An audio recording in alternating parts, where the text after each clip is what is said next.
Oh, I was going to the phones, right? Okay. Okay, Matt Saylor, ABC.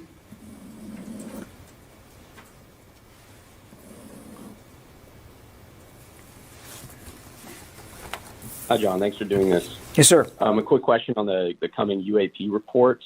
There's been some reporting that this could be coming as soon as this week or maybe even tomorrow. Can you say anything about what timing we should actually expect? The what report, Matt? Sorry, the UAP report, UFO report. That is really for the DNI to speak to, Matt. As you know, this is a report, a congressionally mandated report. DNI is in the lead. It will be DNI who will be making that report. Obviously, DoD has a role in helping flesh out the information that will be in that report. But as for specific timing, I'd refer you to the DNI. Barb, did you have your hand up? I did. I wanted to follow up on a couple of things. And the very last follow-up, and I hesitate to be asking this, but on the unmanned aerial phenomena report, because many of these reported sightings have been from military personnel, and because you said that DoD is assisting with this effort, can you tell us anything about what you have been able to rule out? Have you been able to rule out a science fiction scenario of any kind of life form? Is this mechanical phenomena? Is this perhaps atmospheric? Can you just say, for people who are interested, that you have ruled out there's any life forms out there?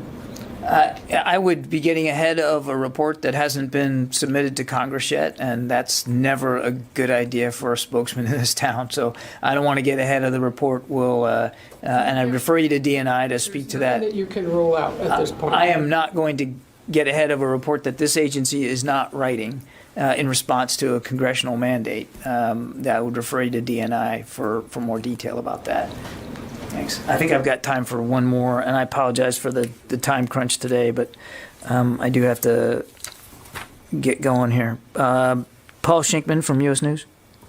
And then one last question on the Pentagon's contributions to the UFO report. I've been speaking with a series of experts abroad who have expressed some concern about similar investigations in other countries having too much of a military focus and not enough input from civilian scientists.